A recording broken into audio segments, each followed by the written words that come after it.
paglalakbay ng inyong diwa. Pagsaksi sa mga pangyayaring hindi mo sukat akalain.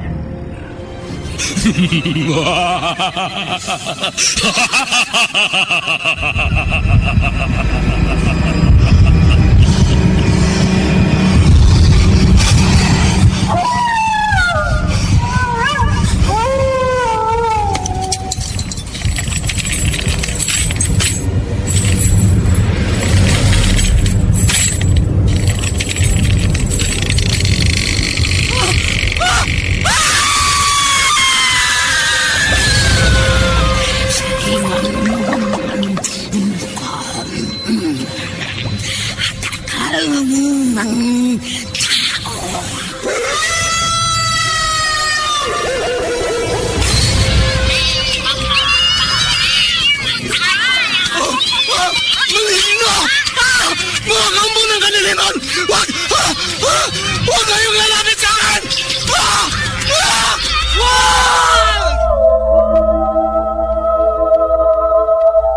Mga kababalaghang hindi kayang tanggapin ng inyong isipan.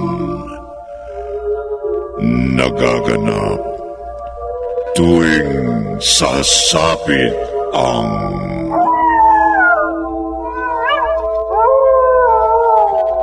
gabi ng lagi.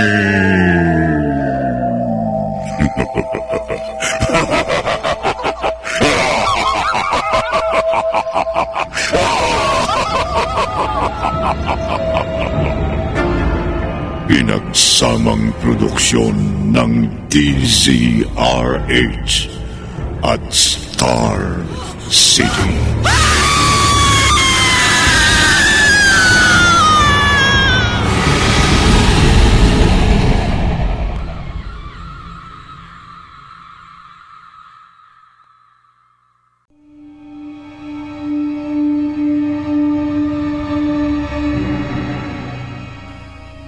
Magandang gabi, kaibigan.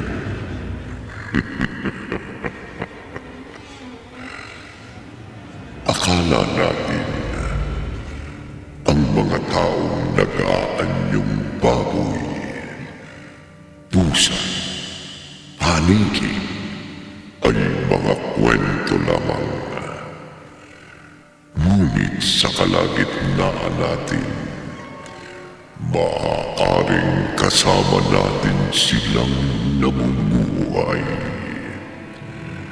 Naghahanap buhay din na parang normal na tao.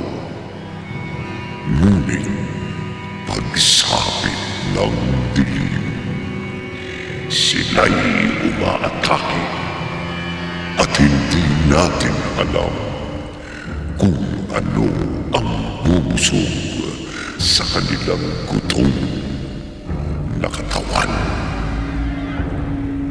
Samahan niyo kami muli sa gabing ito. Sisimulan natin ang isa na namang kwento ng kababalaghan na pamamagatan natin. Tigre. Sa isa na namang gabi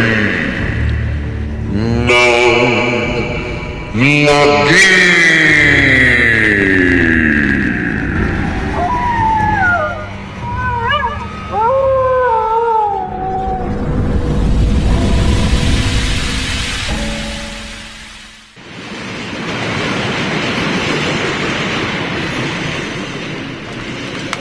Nasaan na kaya susundo sa akin? Nakababa na lahat ng pasahero ng tren. Pero wala namang lumalapit sa akin. Rina? Ikaw si Paul? Oo, ako nga. Tayo na. Teka, ang kamay ko. Alam ko, naninibago ka. Pero matagal ko itong hinintay. Paano mo nalaman kung nasaan ako? Simula pagkabata, alam ko kung nasan ka. Kung sinong kumupkup sa'yo. Kung saan ka nag-aral. Pero ang naging buhay ko, itong naging hadlang para hindi agad ako makapagpakilala sa'yo. Paul, Kaya nagpapasalamat ako nang pumayag kang sumama na sa akin. matagal ako nananabik na makita kang muli. Sa larawan lang kita nakikita. Hindi inilihim ng nagpalaki sa akin na meron Sa bahay akong... na tayo mag-usap. Tayo na rin.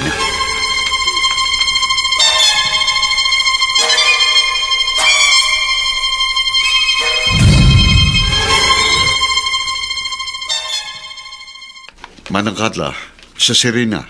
Ay, mabuti't dumating ka na. Inihanda ko na magiging kwarto mo. Nakapagluto na rin ako. Tiyak na magugustuhan mo ang mga putahing inihanda ko. Salamat po. Manang Carol na rin ang itawag mo sa akin. Manang Carla. Magkahawig ka kayo ni Paul. Talaga po? Oo. Hindi maipagkakailang magkapatid kayo.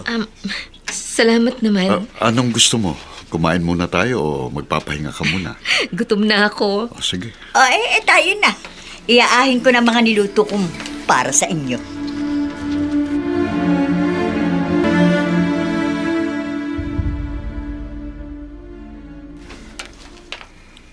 Nagustuhan mo bang mga pagkain?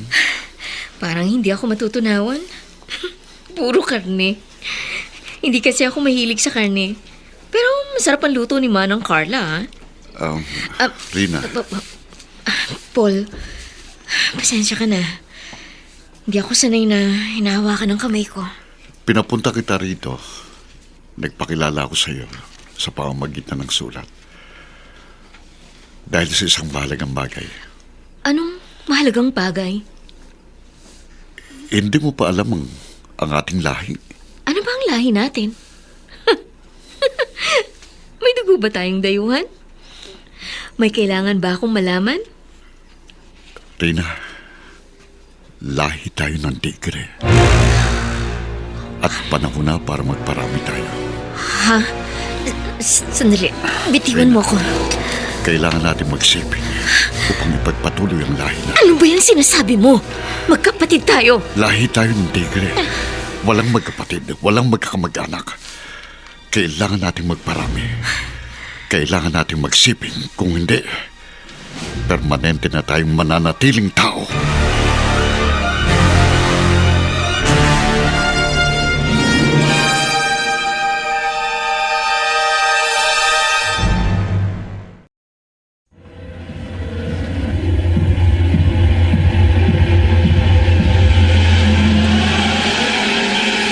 Balikan natin ang kasaysayang tampok sa linggong ito sa isa na namang Gabi ng Lagim.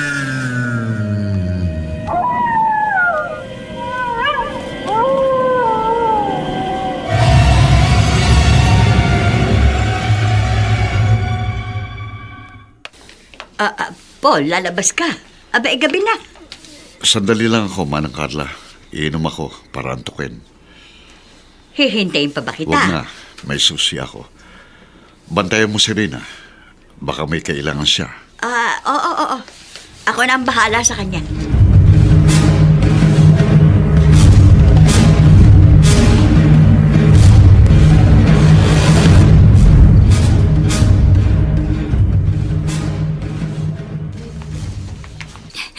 Hi! Pwede ako ngayong gabi. Ikaw, pwede ka ba? Magkano?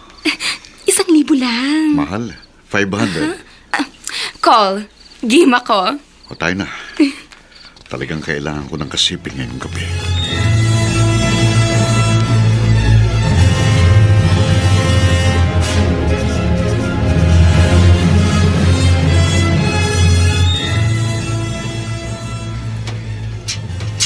Isasara ko lang gate itong shoe, ha?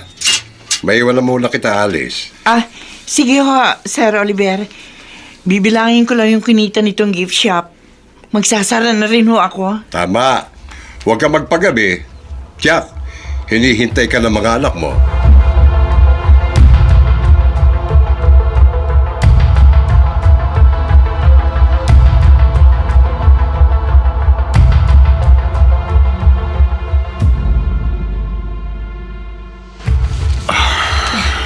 Napaligaya mo ako.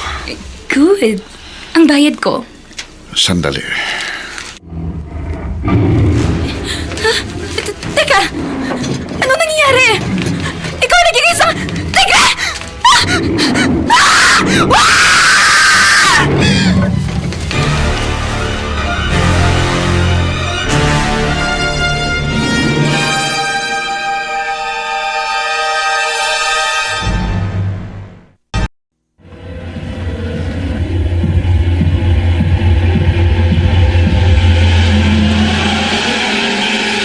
Balikan natin ang kasaysayang tampok sa linggong ito sa isa na namang Gabi ng Lagim.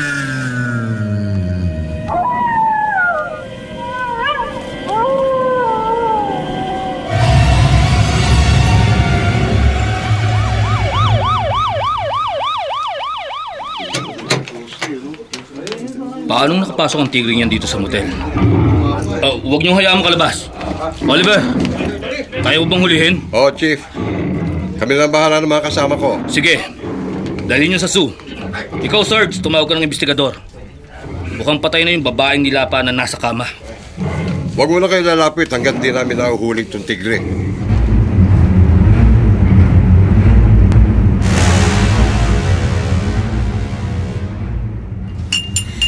Good morning, Rina.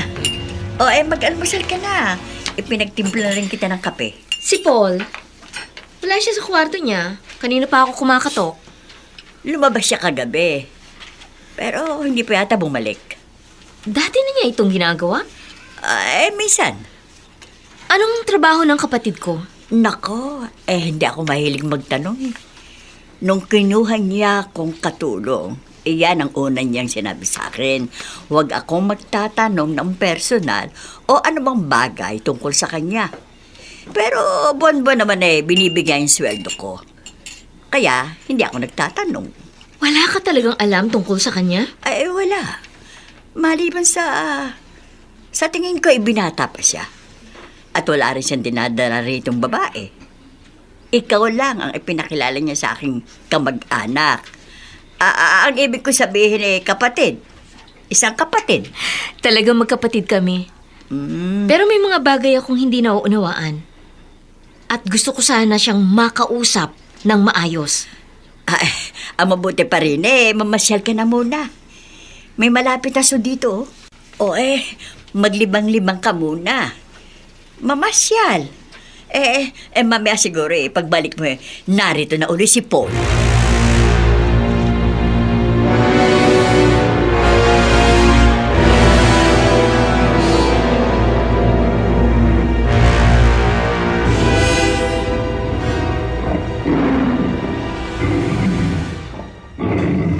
Ungol ang tigre nito.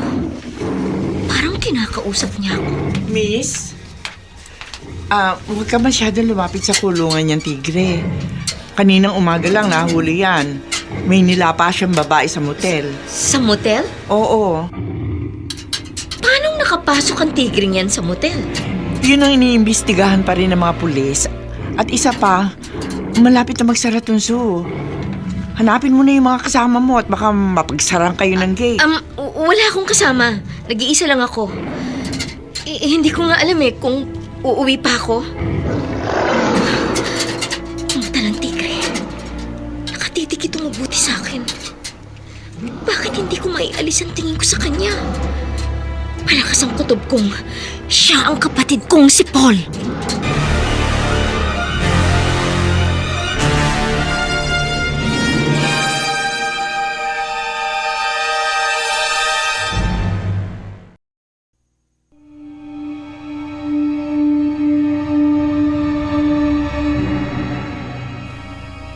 Maniniwala na kaya si Rina sa sinabi sa kanya ni Paul? Kung si Paul nga ang nakakulong sa hawla, makalalabas pa kaya sa rito? Samahan niyo kaming muli bukas ng gabi. Durugtungan natin iniwan nating tagpo sa ating tampok na kwento sa linggong ito na pinamagatang Tigre. Sa isa na naman, gabi ng maging.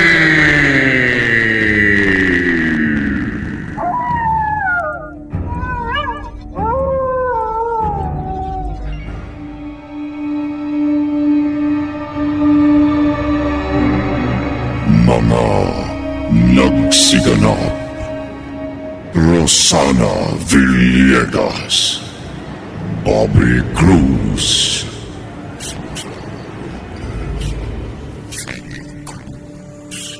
Alan Ortega, Vilma Esteliore, Ben Mercado, Rose Tunido, at Jerry Mutia.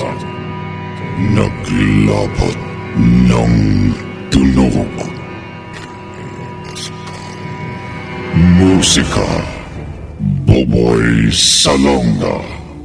Supervisyong Teknikal, Eric Lucero at Bong Moyar. Sa panulat ni Didith Marasigan. Sa direksyon, Lionel Benjamin. Gabi ng Lagi.